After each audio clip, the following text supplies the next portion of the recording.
গতকাল রাতে আব্বা দ্বিতীয় বিয়ে করে বউ এনেছে। নতুন বউ বয়সে আমার বড় আপার সমান হবে। বড় বিষয়। অথচ এই ভয়ঙ্কর লজ্জাজনক কাজ করা আমার আব্বার মুখটা হাসি হাসি। বিন্দুমাত্র অস্বস্তি নেই, চেহারায় সুখী সুখী ভাব। তিনি বাজারের থলেটা হাতে নিয়ে রোজকার মতো আমায় জিজ্ঞেস করলেন, আইস কি মাছ আনা যায় তো দোয়েল? আমার নাম দোয়েল না, সুন্দর একটা নাম আছে আমার, ফুলের নামের নাম, যে ফুলে গন্ধ প্রচুর। ধরতে পেরেছেন তো?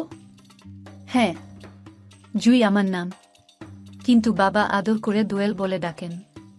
শুধু আমাকে না, আমার সব বোনদেরকে তিনি ডাকনাম দিয়েছেন। সব পাখির নামে নাম। সব বোন বললাম কারণ আমার ভাই নেই। আব্বা এখনো যাননি, সামনে দাঁড়িয়ে আছেন। মনে হচ্ছে মাছের নাম না শুনে তিনি যাবেন না। আমি শীতল সুরে বললাম, নতুন মায়ের থেকে মাছের নাম শুনে আসব। কোনো মাছ তার পছন্দের? হুনবি? তাইলে তাই করো, হুনে আয়। আব্বার চোখে মুখে গদগদ ভাব। থাকার কথাই, কারণ নতুন বউ নিয়ে তিনি গতরাতে ফিরেছেন প্রচণ্ড ভয়ে ভয়ে। ভেবেছিলেন অনেক হইচি হবে, কান্নাকাটি হবে, নাটক হবে। তার কিছুই হয়নি। আমরা বেশ স্বাভাবিক। আব্বার বিশাল বড় দুশ্চিন্তা দূর হয়েছে। আমি বারান্দা দিয়ে ঢুকে নিজের রুমে এলাম। মাথা ঝিমঝিম করছে সকাল থেকে। অথচ আব্বার আকস্মিক কাজটি আমাকে তেমন বিস্মিত করেনি। 3 দিন আগে বাজার করার কথা বলে তিনি বের হয়েছিলেন। কাল রাতে ফিরেছেন বউ নিয়ে। যেন এমন হওয়ার কথা ছিল। আব্বা যে বদলে গিয়েছিল তা বুঝতে পেরেছিলাম আমি। বুঝতে পারেনি আমার বাকি বোনেরা। আর আমার রুগ্ন মা, তারা গতরাত থেকে শ্বাস নিতে ভুলে গেছে যেন। বাকরুদ্ধ সবাই। তাদের মুখে এখনো ভাষা ফুটেনি। বেলা গড়াচ্ছে। আব্বার দ্বিতীয় বিয়ের মতো বড় মাপের খবরটা দুপুর পর্যন্ত লুকিয়ে রাখা গেল। সময় বাড়ার সাথে সাথে সেটা সমস্ত গ্রামে ছড়িয়ে পড়ল। তারপরের অংশ স্বাভাবিক। গ্রামের আনাচে কানাচে থেকে সবাই আমাদের বাড়িমুখী হওয়া শুরু করল। সামনের ছোট্ট উঠোনে তখন তুমুল ভিড়, লোকে লোকারণ্য। এক চোখে দেখতে না পাওয়া মজিদার মা থেকে শুরু করে বাদ যায়নি টুটুলের বয়স্কা দাদি। আমি বারান্দার এক কোণা থেকে সবাইকে লক্ষ্য করছিলাম। নতুন বউ উঠোনের মাঝে চেয়ারে বসে আছে। পাশের বাড়ির চাচি সবার দেখার সুবিধার্থে তাকে খোলা জায়গা বসিয়ে দিয়েছে। তাকে ভীত দেখাচ্ছে না। বর লাজুক চেহারা, ঝলমল দৃষ্টিতে এদিক ওদিক তাকাচ্ছে। সে কি জানত না যে লোকটিকে সে বিয়ে করছে তার ঘরে বড় বড় 4টে কন্যা আছে? আছে রুগ্ন দেহের এক স্ত্রী। ওড়নায় টান পড়ায় নিচের দিকে তাকালাম। পুতুল মুখে আঙ্গুল দিয়ে ডাকছে আমায়। কোলে তুলে নিলাম। ওকে, আমার সবচেয়ে ছোট বোন পুতুল। বয়স 2.5 হবে। সবেমাত্র কথা বলা শিখেছে। ওকে কাছে টেনে বললাম, পুতুল খিদে পেয়েছে? ও 2 দিকে মাথা নাড়ল। তার উত্তর হ্যাঁ নাকি না বুঝতে বেগ পেতে হলো। ওকে নিয়ে মায়ের রুমের দিকে পা বাড়ালাম। পুতুল এখনো বুকের দুধ খায়। দেখি মা একটু কাছে নেয় কিনা। মা রুম অন্ধকার করে রেখেছে। দক্ষিণের জানালাটা পর্যন্ত বন্ধ। অথচ ওই জানালা মা কোনোদিন বন্ধ করে না। ঝড় বৃষ্টির রাতেও না। ওটা বন্ধ করলে নাকি মায়ের দম বন্ধ হয়ে আসে। আজ মায়ের দম বন্ধ হয়ে আসছে না, নিঃশ্বাস আটকে আসছে না। মায়ের কাছে এগিয়ে গেলাম। মা একা নেই, তার সাথে বড় আপা আর সেজো আপা বসে রয়েছে। সবার মুখ শুকনো। বড় আপাকে উদ্দেশ্য করে বললাম, আপা দুপুরে খাবে না? আপা আগের মতো নির্বিকার রইল। আপা অন্তঃসত্ত্বা, এখন খালি পেটে থাকা পেটের বাবুর জন্য ক্ষতিকর। আপা বুঝে না যেন। এত অবুঝ হলে হবে? সেজো আপাকে ডাক দিলাম আমি। আপাও প্রত্যুত্তর করল না, সামান্য নড়ল শুধু। সেজো আপার বিয়ে ঠিক হয়েছে। ছেলে আমাদের পাশের গ্রামের। এখন একটু সতর্ক থাকতে হবে। চেহারা সুন্দর রাখতে হবে। এত দুশ্চিন্তা করলে চলবে? বিয়ের আগের গুটি কয়েকদিন আপাকে নিজের যত্ন নিতে হবে। বিয়ের দিন যেন তাকে পৃথিবীর সবচেয়ে সুন্দর কোণে লাগে। আমার বুকে ছোট্ট একটা ভয়দানা বেঁধেছে। আব্বার দ্বিতীয় বিয়ের ঘটনা যদি পাত্রপক্ষের কানে যায় তারা কি বিয়েটা করবে? আমি মনে মনে দোয়া করতে থাকলাম সেজো আপার বিয়েটা যেন ভেঙে না যায়। সন্ধ্যা মিলাবে। আমি বাড়ির সামনের পুকুর পাড়ে হাঁটু মুড়ে বসে পড়লাম। শুকনো পুকুর বর্ষায় জলে ভরে ওঠে।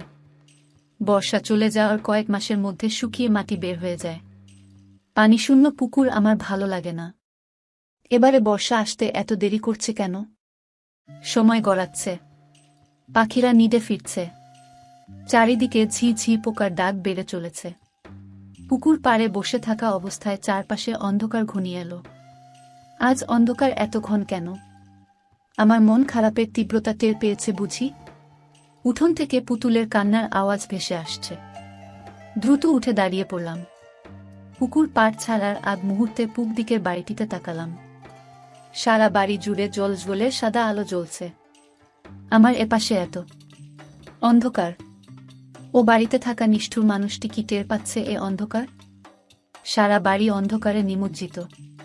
বিদ্যুৎ চলে গেছে দীর্ঘক্ষণ হলো। বারান্দায় বসে কাঁদছিল পুতুল। কাছে গিয়ে কোলে তুলে নিলাম। আব্বা বাজার থেকে এখনো ফেরেনি। রান্নাঘরে গিয়ে বাতি খুঁজলাম, পেয়ে গেলাম দ্রুত।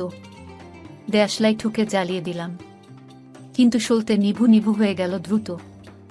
এলাকায় দুদিন বিদ্যুৎ থাকবে না, মাইক দিয়ে ঘোষণা করে গেছে গতকাল। ঘরে চার্জার লাইট নেই, কুপিতে তেল নেই। এখন উপায়? পুতুলকে রেখে বের হলাম আমি মোড়ের মুন্সি কাকার দোকানটার দিকে।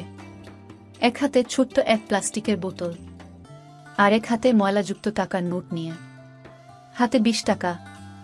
টাকাটা আব্বা দিয়েছিল মাসখানেক আগে, স্কুলে যাওয়ার সময়। খরচ করা হয়নি।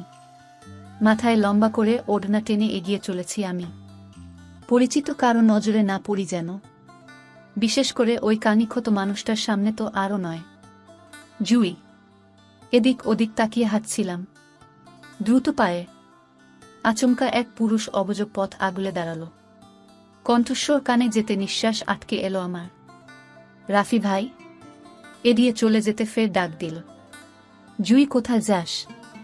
এতক্ষণে গলা উপচে কান্না পেয়ে গেল আমার।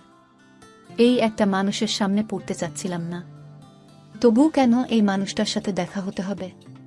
সারাদিনের জমিয়ে রাখা সমস্ত অভিমান উপরওয়ালার উপর গিয়ে জমল।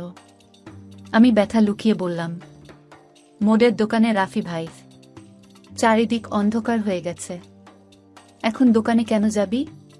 রাফি ভাইয়ের কণ্ঠে চাপা রাগ আর স্পষ্ট অধিকার বোধ ফুটে উঠেছে। বিস্মিত হলাম আমি। রাফি ভাই তো এত কথা বলার মানুষ না। আমাকে দেখেও সারা জীবন না দেখার ভান করে চলে গেছে। আজ আগ বাড়িয়ে এত কিছু জিজ্ঞেস করছে কেন? আমার মন ভালো করার জন্য? উনি কি জানতে পেরেছেন আজ আমাদের ভীষণ দুঃখের দিন? মোড়ের দোকানে কেরোসিন তেল আনতে যাই। মাথা খারাপ। এত রাতে তোর যেতে হবে? বাড়িতে আর কেউ নাই? আমি উত্তর দিলাম না। রাফি ভাই বুঝতে পারল। বিরক্তি নিয়ে বলল, তোর আব্বা কই? বাজার থেকে ফেরেনি, মাছ কিনতে গেছে। রাফি ভাই অস্পষ্ট সুরে কিছু বলল। আমার বোধগম্য না হলেও বুঝতে পারলাম আব্বাকে গালি দিল হয়তো। এবারে হাত বাড়িয়ে দিয়ে বলল, বোতল দে, আমি তেল এনে দিচ্ছি। এখানে দাঁড়িয়ে থাক, আমি পারব। আপনার কষ্ট করতে হবে না। এক থাপ্পড় খাবি? বোতল দে। বোতল দিতে হলো না আমাকে। রাফি ভাই হাত থেকে টেনে নিল। টেনে নেওয়ার সময় হালকা যে স্পর্শ লাগলো তাতেই আমি জমে গেলাম। কোনো রকমে বললাম, টাকাটা? রাফি ভাই পেছন ঘুরে তাকালো।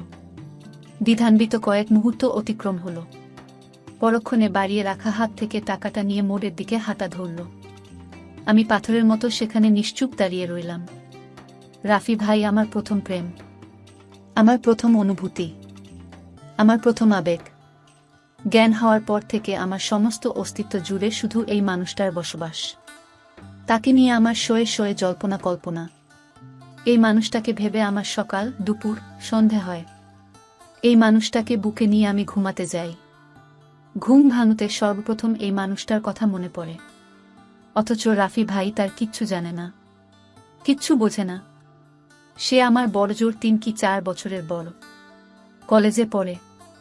আমি তার কলেজের উল্টো দিকের হাই স্কুলে 9ম শ্রেণীতে পড়ি। তাকে এক পলক দেখার জন্য কতশত পাগলামি করি। দুটো কথা বলার জন্য কতশত অপেক্ষা করি। অথচ সেই মানুষটা আজ নিজে থেকে কত কথা